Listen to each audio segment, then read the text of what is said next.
Hello, students. In this lecture, we shall be talking about silicon uh, photonic devices.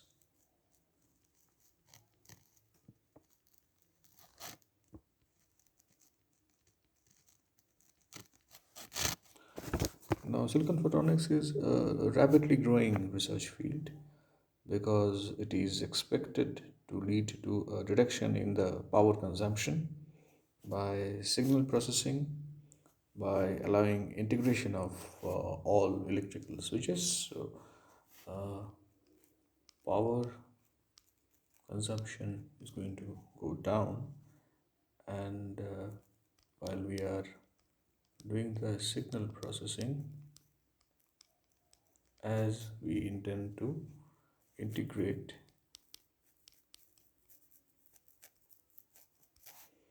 all optical switches.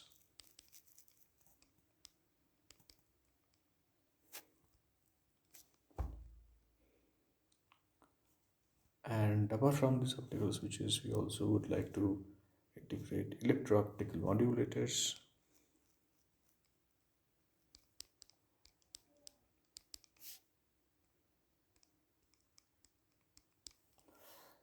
then germanium detectors,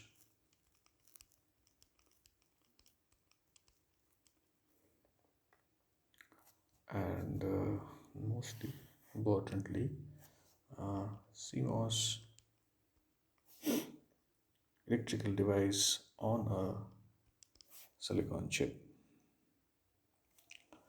Now, the development of low loss waveguides and high Q microcavities was one of the major breakthroughs that made it possible to these photonic devices. So, it's low loss waveguides and high Q microcavities. These are the reason that the photonic devices got a boom.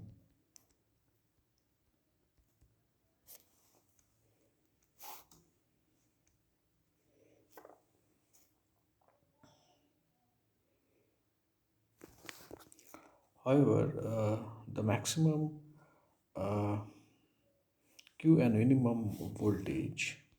So when we talk about a maximum Q value and a minimum voltage value, so these two values have been demonstrated so far by uh, photoconductive nanocavities called PhC nanocavities.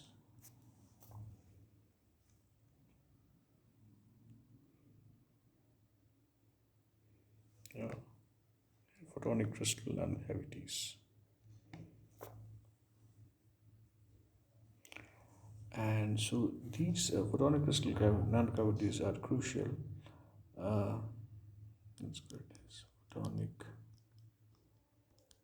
crystal nanocavities, and these are crucial if we want to realize the Raman lasers and fabricate cavity quantum electrodynamic devices. So we like to have the Raman laser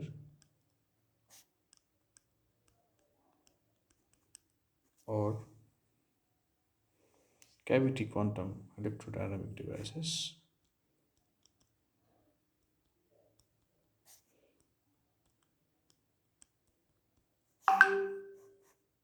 Then these photonic crystal microcavities are very crucial.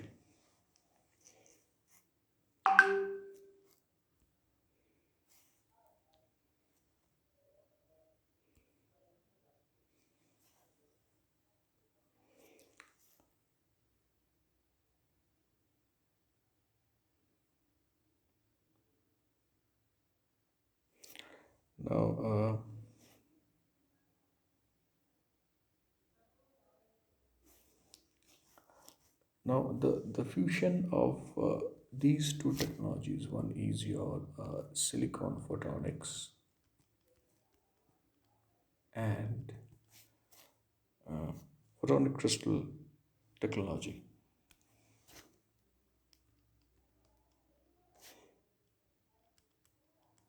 This is what is being looked into.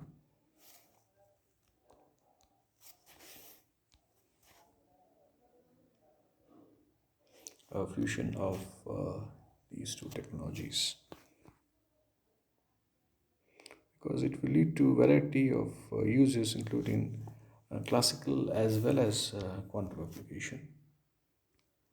Lead to classical as well as quantum applications. Now, if we would want to have a high Q microcavity,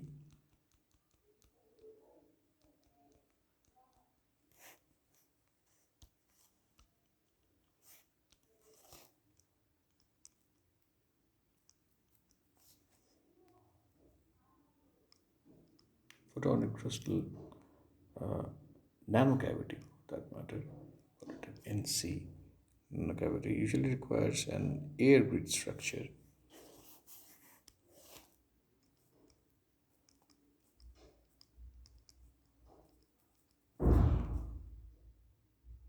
which is both frangible and unstable.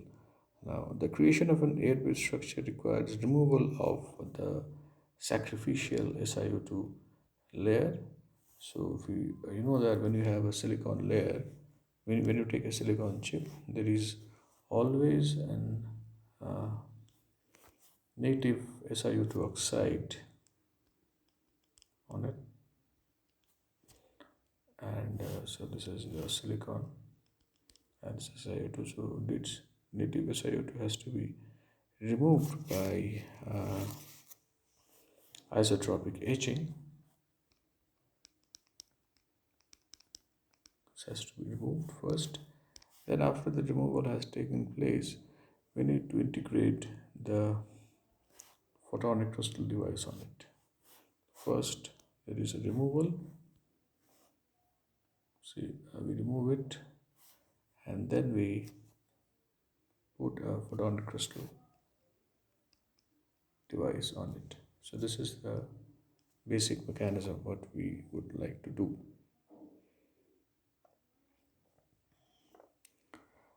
Secondly, a high Q photonic crystal, this is usually fabricated by using electron beam lithography. E-beam lithography is used to fabricate photonic crystal on the silicon platform.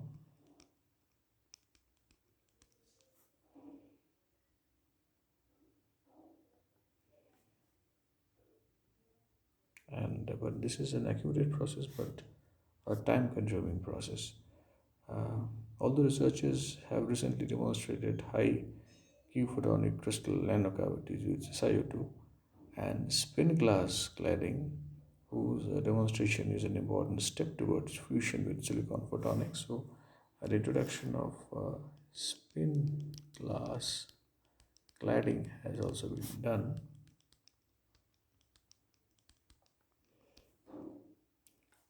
Now, photolithography is widely used for fabricating commercial available CMOS devices,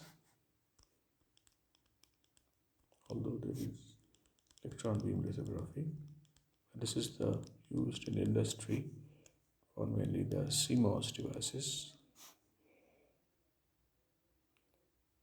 and it will much easier and much cheaper to integrate the photonic crystal.